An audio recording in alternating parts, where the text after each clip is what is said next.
Igreja Açores, o programa com a atualidade da Diocese para ouvir aos domingos, ao meio-dia, na sua Antena 1 Açores.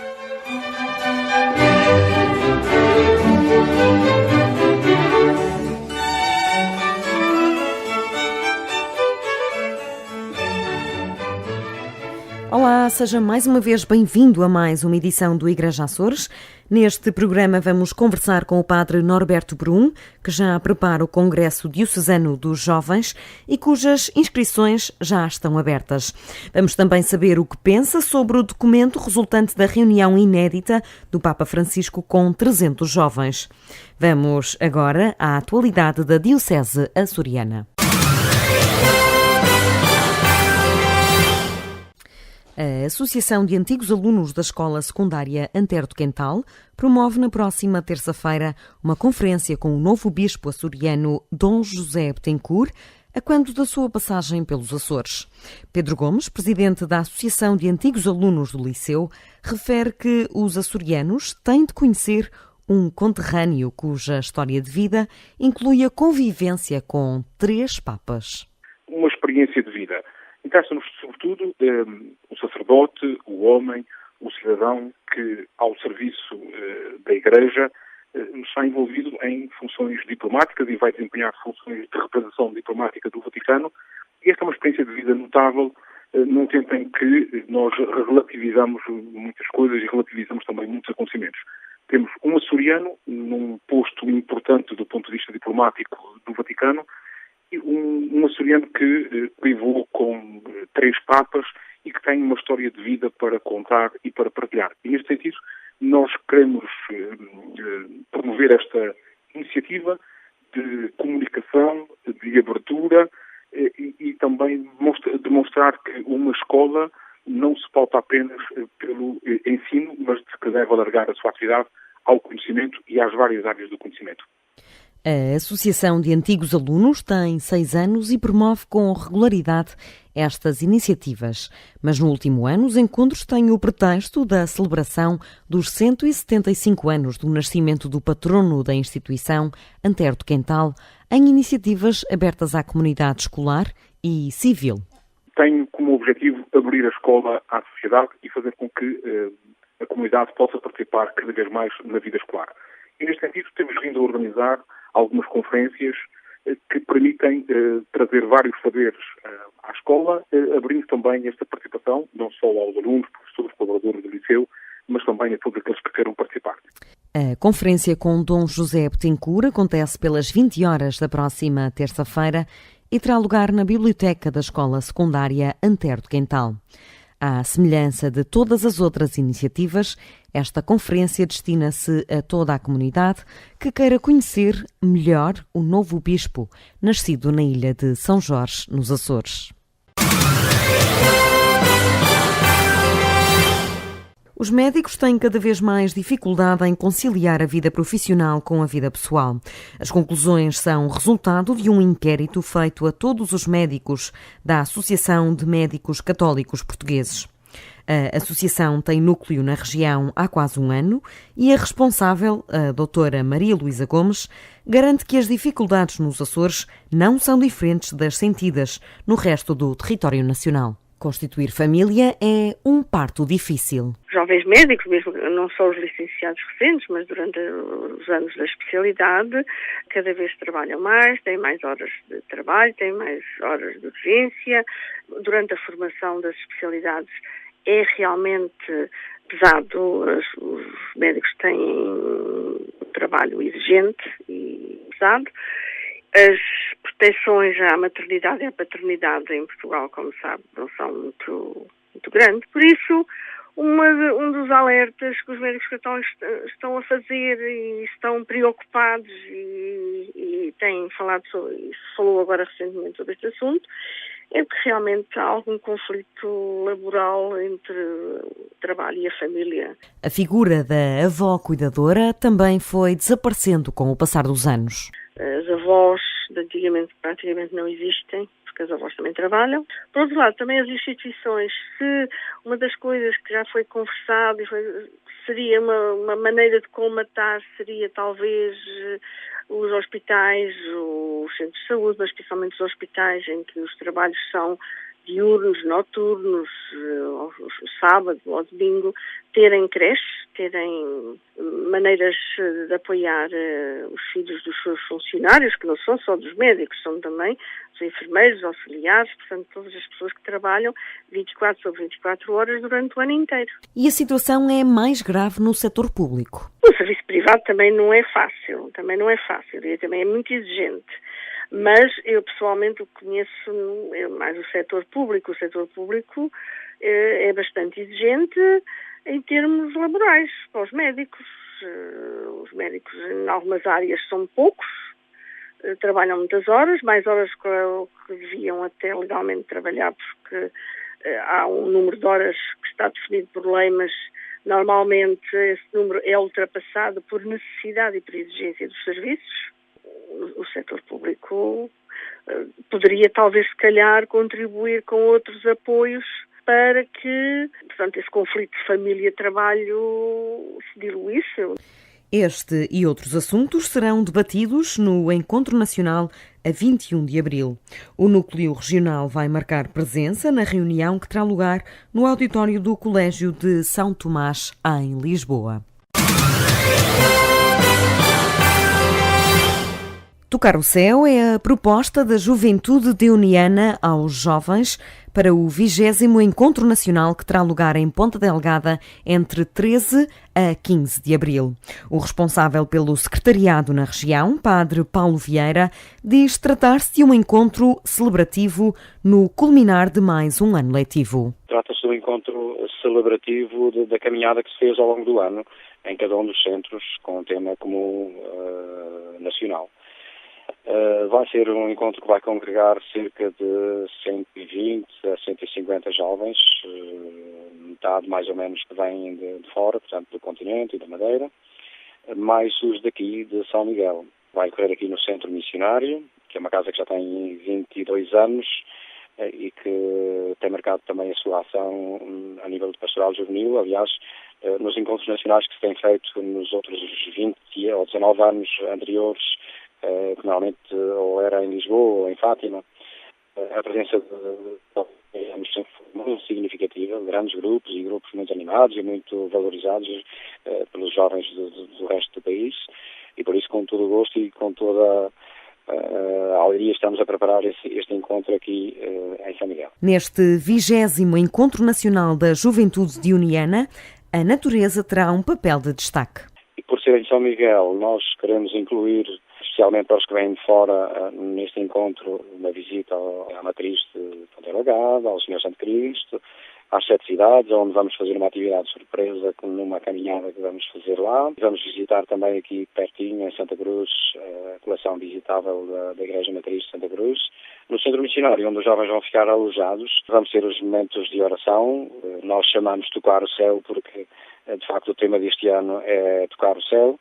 Um tema bíblico e ao mesmo tempo que congrega os jovens na vivência da Palavra de Deus. Além desses momentos de oração, temos aquilo que é normal haver, momentos de convívio, momentos de trabalhos de grupo, momentos das refeições. Vamos ter um espaço para a festa final no domingo, dia 15, que é uma tenda gigante que vai ser montada aqui no relevado do Centro Missionário, na qual vamos fazer a celebração da Eucaristia no domingo, com a presença do nosso superior provincial, e depois do almoço fazemos uma festa com aquilo que os próprios jovens preparam. A festa de encerramento conta ainda com a banda F3M e com a participação do grupo folclórico do Porto Formoso.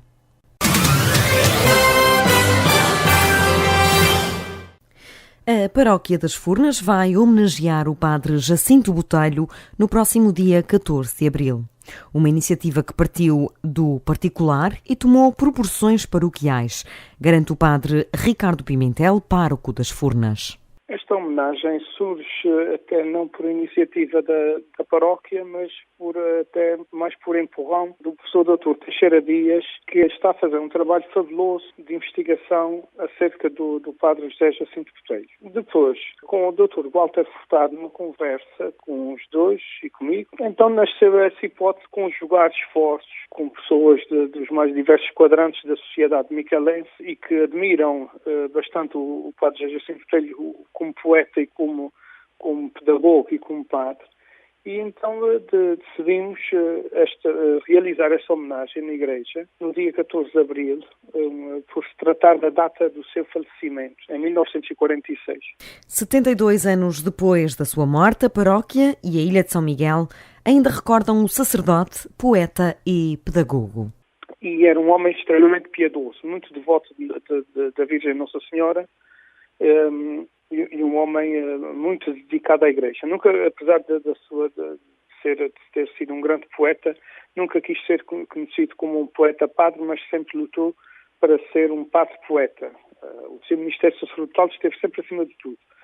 E usava como a poesia e usava também a pedagogia para chegar sempre a um fim último, que era o conhecimento de Jesus Cristo. Como escritor e como poeta, de facto, é fabuloso. Quem lê os sonetos do Padre Botelho encanta-se. Escreveu sobre vários pseudónimos, né? Tem uma obra vastíssima de escritos, alguns publicados. Agora, como poeta, aqui nas Furnas, talvez tenha sido o que melhor e o que mais cantou esta terra. A sessão de homenagem terá lugar na Igreja Paroquial de Nossa Senhora da Alegria, pelas 20 horas. Intervirão, para além do padre Ricardo Pimentel, atual pároco das Furnas e ouvidor da povoação, Walter Furtado, um dos dinamizadores da iniciativa, Teixeira Dias, investigador, Henrique de Aguiar Rodrigues, médico e presidente do Instituto Cultural de Ponta Delgada, o presidente do Instituto Católico de Cultura, cônego José Medeiros Constância, e Emanuel Jorge Botelho, em nome da família. A sessão é pública e de entrada livre. É nosso convidado deste Igreja Açores, o padre Norberto Brum, diretor diocesano do Serviço da Pastoral Juvenil, porque este ano são os jovens que estão no centro das atenções da Igreja Diocesana e também, claro, da Igreja no mundo. Boa tarde, antes de mais, obrigada por estar connosco mais uma vez neste espaço de rádio. Vamos já falar sobre o documento pré-sinodal que os jovens elaboraram sobre a Igreja, que querem ver no mundo. Mas antes disso, já abriram as inscrições para o Congresso dos Jovens em junho, certo? Boa tarde a todos aqueles que nos escutam a partir da Antena 1 nesta Igreja Açores. É sempre uma alegria poder partilhar um pouco do nosso serviço, do nosso ser igreja, do nosso trabalho nesta Diocese de Angra. De facto, as inscrições do Congresso Diocesano iniciam-se agora, precisamente a partir deste domingo, em que todos os jovens têm já ao seu dispor, a partir da página, quer da página do Facebook, quer da página do site do Serviço Diocesano, podem já inscrever-se de uma forma através da internet. Podem inscrever-se, é a forma que está disponível a partir de agora para poder inscrever-se no nosso congresso, que será certamente um momento alto de vivência do nosso ser igreja, do nosso ser jovem. Aliás, nós lançamos como tema base, como um tema do nosso congresso, ser mais igreja, sermos mais igreja, igreja mais. É de facto o desafio que nos é lançado e este congresso projeta-nos para em primeiro lugar, para esta escuta dos jovens, que vem na linha do sino do Papa Francisco convocou. E aliás já está desde fevereiro a decorrer um questionário, um inquérito para escutarmos aquilo que os jovens têm a dizer por relação à Igreja, mas sobretudo em relação à Igreja particular, a nossa Diocese. O inquérito que é dividido em três partes. Numa parte em que se questiona sobre a realidade juvenil, o que é que eles sentem, o que é que eles vivem, que preocupações, que espaços, que tempos, a nível social, cultural, político. Numa segunda parte, aquilo que os jovens dizem sobre a Igreja, sobre a nossa Igreja diocesana, e numa terceira parte, aquilo que os jovens propõem como desafios para sermos mais Igreja na nossa Diocese. aquilo que os jovens apontam como caminhos, como estratégias. Este inquérito, de facto, é uma das formas de escutarmos, porque o Congresso tem estas 3 dimensões: escutar os jovens, refletir com os jovens e numa última, comprometermos em Igreja com os jovens, logicamente. Então já está a decorrer esta fase de auscultação, de escuta, para percebermos um pouco o sentir dos nossos jovens, aquilo que eles pedem, e será a partir deste questionário que os trabalhos do Congresso irão realizar-se.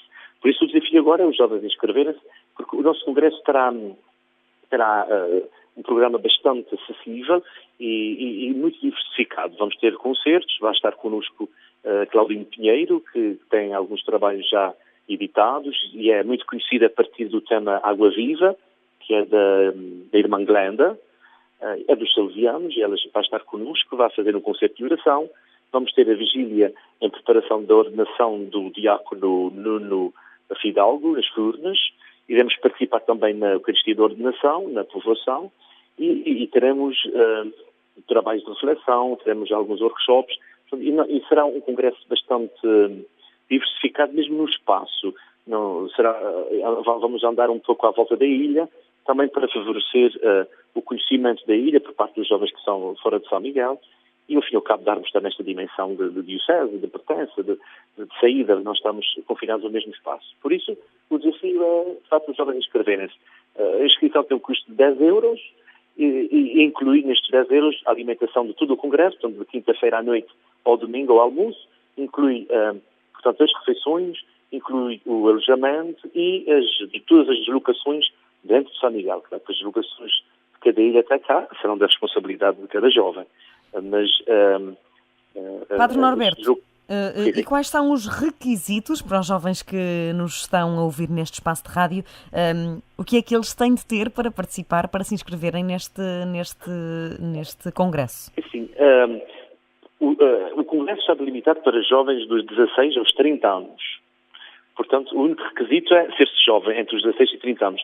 Fora desta idade, para mais idade, não para menos, portanto, a idade mínima são os 16 anos, para mais do que 30 anos serão, e aceitamos, os responsáveis dos diversos grupos de jovens. Se houver algum responsável de grupo de jovens ou membros de equipas de pastoral juvenil da Vidoria de Ilhas que tenham mais de 30 anos, esses logicamente são aceitos. Portanto, a única condição é ser-se jovem entre os 16 e os 30 anos e, sobretudo, ter uma vontade de participar no processo de renovação. Por uma igreja mais, este é o nosso tema, por uma igreja mais. Mais quê? Mais aquilo que a gente desejar. Mais alegria, mais esperança, mais jovem, mais feliz, mais comprometida. Serão os jovens depois e será o Congresso que irá dizer o que é o mais. Portanto, e não é condição sine qua non para participar no Congresso que sejam jovens ligados a movimentos da Diocese ou da Igreja. Podem ser jovens anónimos, no sentido de não pertencer a nenhum grupo. Portanto, o Congresso é aberto a todos os jovens, incluindo aquele jovem que não esteja incluído em nenhum grupo, não faça parte de nenhum movimento das paróquias, e até mesmo algum jovem que não esteja a fazer uma descoberta ao nível da fé, mesmo que não seja batizado, tem espaço. Portanto, os jovens, a condição para os jovens participarem no Congresso é ter a vontade de serem mais igreja, para que esta igreja seja mais aquilo que deve ser. Como bons portugueses e que deixamos sempre estas inscrições para a última da hora, até quando é que os jovens se podem inscrever neste congresso? Exato. As inscrições vão decorrer até o último dia de maio, até o dia 31 de maio. Porquê? Porque nós ficamos só com o mês de junho para podermos trabalhar, porque nós precisamos, a nível do material e de toda a logística, nós precisamos de preparar, porque uma coisa é a gente preparar um congresso para 100 jovens, outra coisa para 500.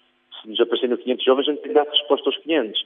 E daí que a gente tem que ter um espaço de tempo para podermos organizar toda a logística, a impressão dos guiões, das mochilas, dos kits que vamos oferecer a todos os jovens. Por isso é que tem que haver algum espaço também de manobra para nós, como Serviço Santo, podermos organizar as coisas. O que não quer dizer que se aparecer alguma inscrição depois deste prazo que não vão ficar de fora. Não, de maneira nenhuma. O importante é tentar que o grosso da participação venha até o dia 31 de maio. Então temos 2 meses. Eu penso que é tempo suficiente. O Congresso foi convocado, foi Os jovens foram convidados em fevereiro, no primeiro domingo de fevereiro, por uma carta publicada pelo nosso bispo, e agora, portanto, de facto, é esta mobilização, este inquietar, este provocar, para que os jovens, de facto, possam participar. Sabemos que, em algumas ilhas, será difícil uma participação assim, massiva, grande, mas, no entanto, e aquilo que eu expectava e desejável é que, pelo menos, cada ilha, geralmente as mais pequeninas, que venha, pelo menos, uma representação, nem que seja a equipa coordenadora da Pastoral Juvenil da ilha, ou então 2 ou 3 jovens ligados ao CNE, aos escuteiros, ao movimento. E, portanto, é que todas as ilhas, e esse será um desafio para nós, é que todas as ilhas tenham uma representação, nem que seja mínima, mas que haja uma presença das 9 ilhas, para que realmente haja este sentido de unidade, de comunhão, e ao fim e ao cabo o nosso objetivo é que depois este Congresso apresente ao nosso bispo, à nossa diocese, algumas orientações, alguns desejos, alguns pedidos concretos para a pastoral juvenil. Daí que era importante que todas as ilhas participassem, todas as ilhas se envolvessem, para que este programa, vamos dizer assim, estes desafios, essas propostas que irão sair do Congresso, sejam execuíveis em todas as ilhas e assumidas por todos. Porque não pode ser só do São Miguel, ou da Terceira, do Pico ou do Faial.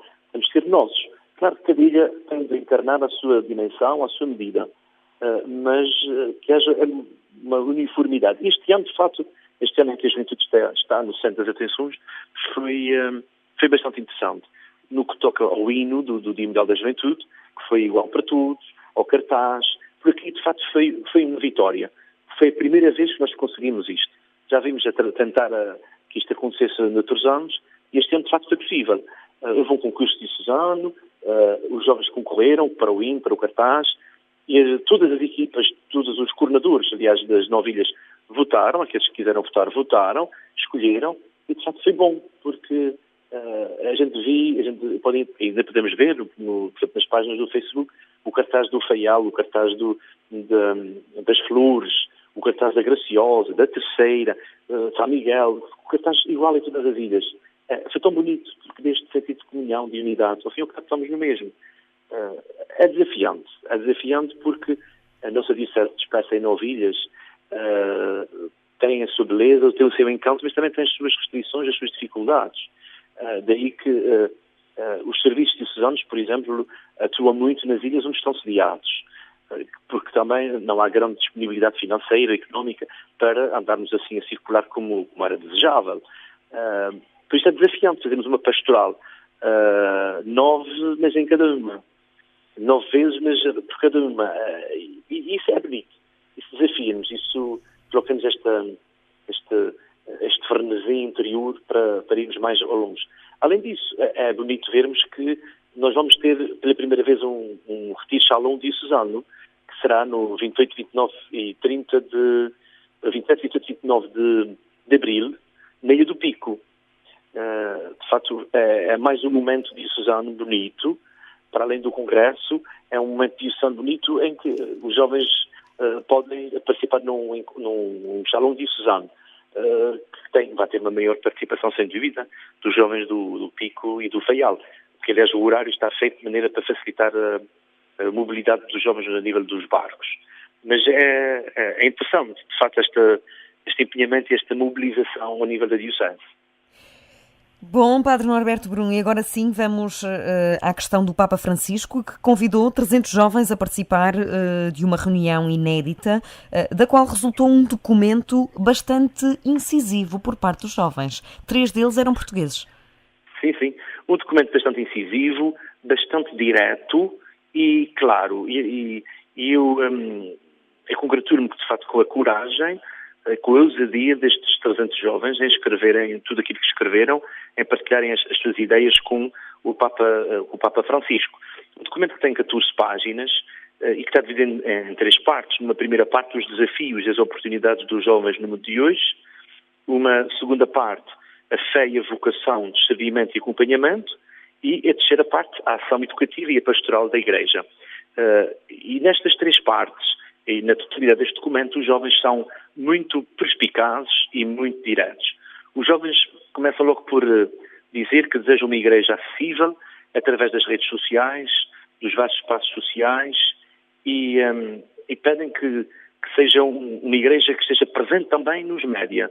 Não seja uma igreja de sacristia, uma igreja isolada nas suas potencialidades, mas seja uma igreja também virada para o exterior, virada para as novas tecnologias e as redes sociais. Aliás, as tecnologias e as redes sociais são muito abordadas neste documento como espaços e oportunidades para encontro. Os jovens querem e dizem que falta espaço e oportunidades para encontrarem-se com a diferença, nomeadamente nas redes sociais. Depois, os jovens querem e exigem uma igreja transparente, que reconheça os seus erros do passado, mas que saiba dialogar com a modernidade do presente. E eles são incisivos ao dizerem que querem transparência e credibilidade, em particular nos pastores. Está ipsis verbis, como está a dizer no documento, dos seus pastores. Pede que a igreja saiba reconhecer humildemente os seus erros e se empenhe em viver aquilo que professa. Há nitidamente, a parte destes jovens que tiveram a oportunidade de participar neste encontro, há um desafio constante à coerência, à transparência e à vivência da própria fé.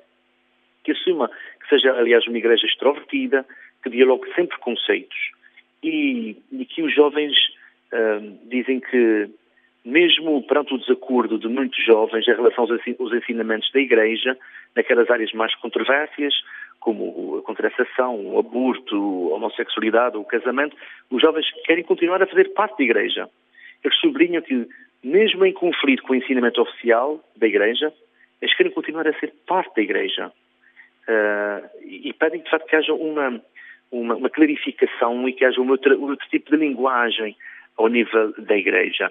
E eles desafiam a igreja a não ser tão severa ou moralista, mas esperam, e dizem eles, uma igreja acolhedora e misericordiosa, que ame a todos. E inclusão, acolhimento, a misericórdia, a ternura, são palavras-chave usadas neste documento. São propostas que os jovens fazem à própria igreja. Para além dos desafios para o mundo, como a paz, a ecologia, a economia sustentável, eles chamam a atenção que é preciso, de facto, esta inclusão, acolhimento, ternura, misericórdia. Aliás, isto é nitidamente o Papa Francisco. Isto não é novidade nenhuma. E aqui os jovens vão, como de arrasto, com o Papa Francisco. Eles propõem que haja um regresso à Escritura, para que haja um aprofundamento maior do conhecimento de Jesus. Pedem testemunhas coerentes, autênticas. Ao fim e ao cabo, é aquilo que nós todos já sabemos. Os jovens exigem coerência, exigem verdade nos testemunhos.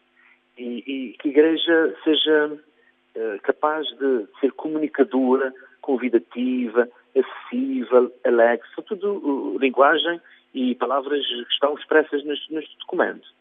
De facto, é um documento muito usado, muito direto, devíamos dizer que puxa muito para a frente e que devia estar e que desacomoda.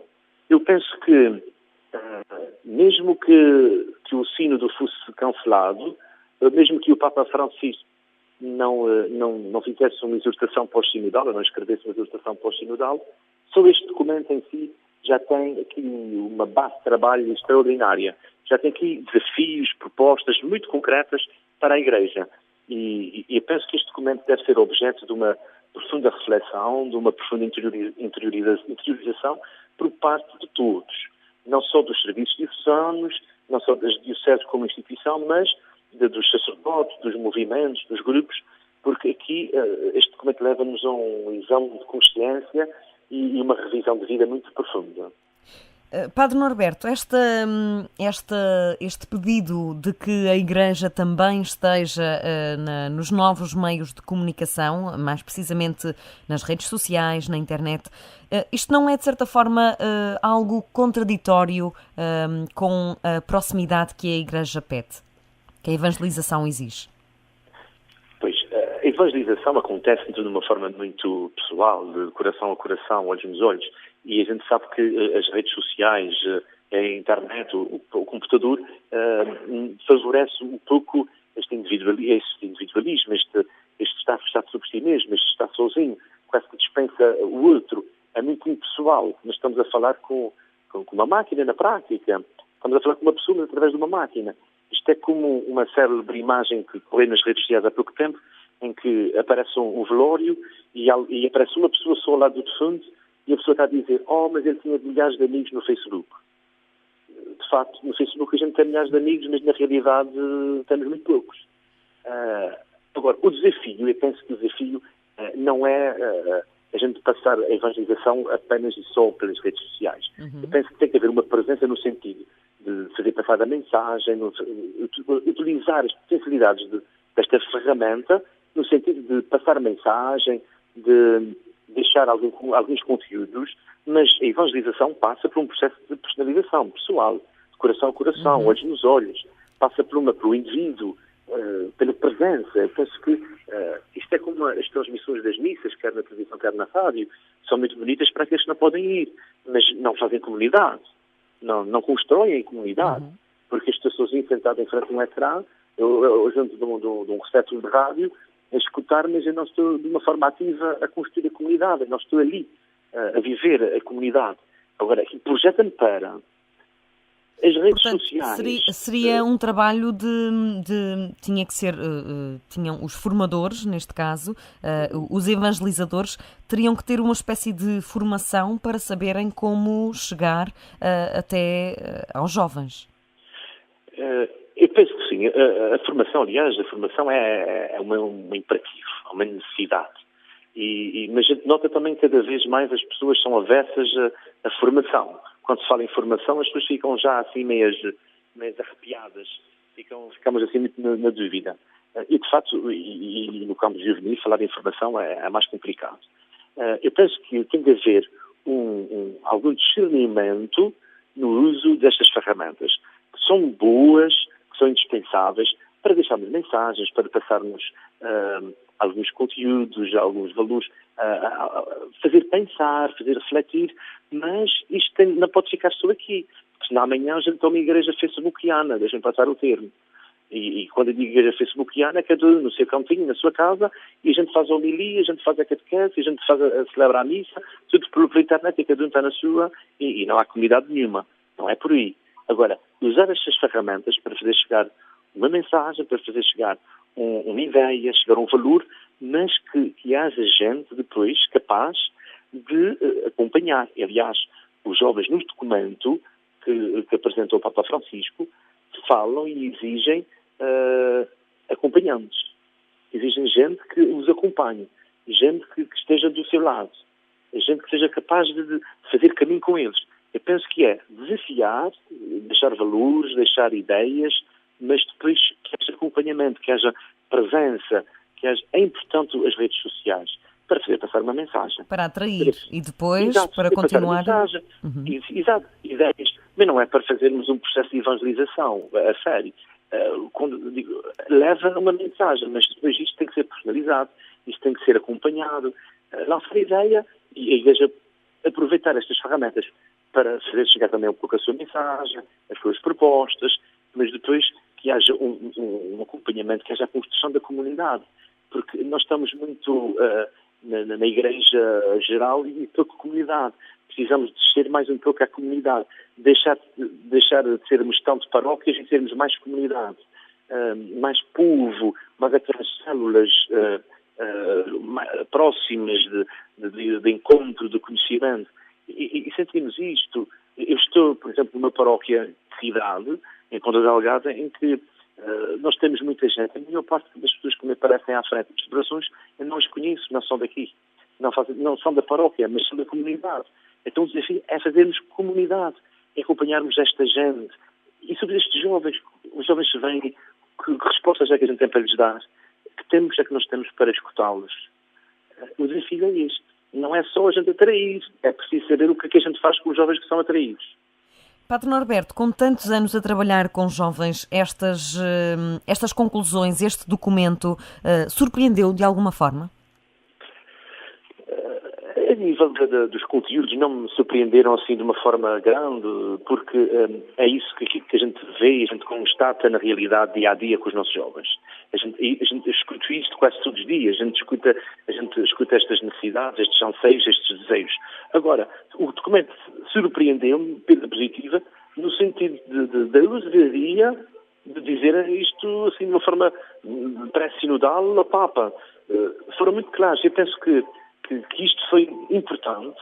Primeiro foi importante escutar, dar a voz a eles, dar-lhes a vontade para que eles se pronunciem, porque isto vai comprometer. Porque não é só dizer ao Papa, a gente quer uma igreja mais próxima, mas os jovens também têm que se aproximar. A gente quer uma linguagem nova, mas os jovens também têm de usar uma linguagem nova para a igreja. Não é só exigir da igreja. Eles agora estão a exigir, mas eles também precisam de exigir de si próprios e precisam de se comprometer com aquilo que disseram. E eu sinto e fiquei surpreso, pela positiva, com a ousadia que os jovens tiverem de dizer aquilo e propor isso ao Papa Francisco. Ora, eu penso que era isso que o Papa queria ouvir. E penso que o Papa já sabe disto. No entanto, foi só confirmação pela boca dos próprios jovens. Agora, isto vai desafiar a Igreja para que haja uma reflexão, para que haja um exame de consciência, para que haja realmente uma revisão de vida, uma revisão de formas de ser e de estar. Ou então, ou a gente acompanha novas gerações, ou a gente está do lado delas, ou a gente perde o comboio. E ao mesmo tempo que leva esta revisão de vida, vai levar a este compromisso da parte dos jovens. Vai levar a este compromisso que é sério, se é um trabalho sério, de revisão de vida e sobretudo de comprometimento. E penso que aqui, o grande calcanhar daqueles é o compromisso. Porque os nossos jovens encantam-se com a Igreja. E quando digo encantam-se com a Igreja, encantam-se com a mensagem de Jesus. Jesus é uma figura cativa. Os jovens encantam-se com o seu tipo de comunidade. Só que é preciso levar esse compromisso. Porque esbarra aqui. Porque eles gostam, mas não pode ser só o gostar. Não pode ser só o celebrar. A gente não pode ser só momentâneo. Não pode ser esporádico. Tem que ser um compromisso efetivo e efetivo, que nasce do coração. E isso exige de todos nós. Exige de mim, como padre, como pastor, como cristão, como pároco. Exige esta presença, existe este acompanhamento, exige que eu gaste do meu tempo para estar com eles, exige que eu esteja nos seus espaços, nos seus tempos, não deixando de ser aquilo que eu sou, mas ser um sinal, ser uma presença. E é isto que os jovens pedem neste documento também, que sejamos coerentes e sejamos presentes. E cada vez mais nós vemos que nós somos chamados a um grande leque de atividades. O pároco é chamado a um grande leque de responsabilidades, de presença. A gente tem que criar critérios e criar prioridades. E eu penso que os jovens são prioritários agora. A gente tem que dar espaço a eles. E não termos medo de lhes dar espaço. Não termos medo de os comprometer. Não termos medo de darmos a oportunidade de eles avançarem. Mesmo que eles errem, mesmo que eles falhem, vamos estar com eles, vamos acompanhá-los. Quem só não falha, quem nunca fez nada. Por isso, deixem os jovens fazer, vamos deixá-los falar, vamos não ter medo de os ouvir, não termos medo daquilo que eles nos possam dizer, mesmo que nos possa tocar ou magoar. Vamos ouvi-los, vamos estar com eles, mas também vamos exigir deles compromisso. Aquilo que eles nos apontam, vamos escutá-los, vamos ouvi-los, mas também vamos colocá-los como membros e como responsáveis daquilo que eles dizem para esta transformação. Padre Norberto, estamos no final da nossa conversa e é exatamente nesse seguimento que vinha a minha última questão, que é talvez a questão para 1 milhão de euros. A Igreja está preparada para dar esses papéis de responsabilidade aos jovens? Eu penso que a Igreja somos nós todos, a Igreja é este povo de Deus. Eu penso que nós temos medo de ir à frente. Eu penso que, e começo a falar por mim, nós estamos muito instalados numa forma de ser e de estar e de viver a Igreja. Nós estamos muito instalados nas nossas estruturas, nas nossas coisas, estamos todos muito bem organizados, tudo muito bem orientados, e isso leva-nos a desinstalar-nos. Isto leva-nos a uma criatividade. Isto leva-nos a mexer nas nossas estruturas. E eu penso que nós temos medo. Temos medo primeiro de arriscar. Será que vai dar certo? Será que não vai dar certo? E depois é tipo da Gabriela. Eu nasci assim, eu vivi assim, sou sempre assim. Sempre se fez assim, sempre se orienta desta maneira. O que é que vamos fazer agora diferente? Eu penso que é um bocadinho também um comodismo. Penso que também é um bocadinho comodismo. O que eu penso é que esta é uma oportunidade da gente abanar. Vamos investir. Vamos não ter medo. vamos desinstalar-nos, vamos dar protagonismo, vamos dar espaço, mas isso implica da nossa parte também, como eu digo, da nossa parte da instituição, parte de padres, de serviços, isso exige de nós também um bocadinho esta capacidade de adaptação e de criatividade. Não temos medo. Eu penso que nós nunca estamos preparados para a novidade. A gente quer a novidade, mas quando chega a hora a gente retrai-se um pouco. Não, vamos ser corajosos, vamos avançar, isso vai implicar da nossa parte trabalho, vai implicar uma presença melhor, vai implicar o acompanhamento, mas olha, vamos à frente, vamos aventurar-nos, porque quando nos aventuramos, há sempre novidade, há sempre algo de bom. Vamos deixar que as coisas aconteçam e, sobretudo, não vamos ter medo. Exige de nós, sobretudo, um desacomodar. Vamos desacomodar-nos. Padre Norberto Brum, 1 minuto para voltar a convidar os jovens açorianos a inscreverem-se no Congresso Diocesano dos Jovens. Olha, por uma igreja mais é o que nós desejamos.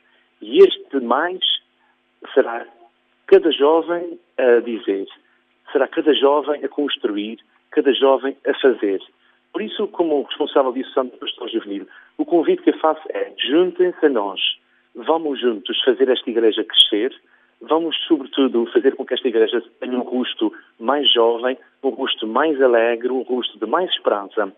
A transformação acontece no coração e na vida daqueles que se deixam transformar. Por isso, a proposta é: transforma-te connosco em igreja para sermos cada vez mais. Muito obrigada, Padre Norberto Brum. Até muito breve, porque depois havemos de conversar assim em vésperas do Congresso para sabermos ao pormenor todo o programa. Obrigada por ter acedido ao nosso convite e por ter estado connosco neste espaço de rádio. Obrigado eu, uma continuação de um bom domingo e bom tempo pascal. E nós regressamos na próxima semana para mais um Igreja Açores, com mais um convidado especial e com mais atualidade da Diocese açoriana.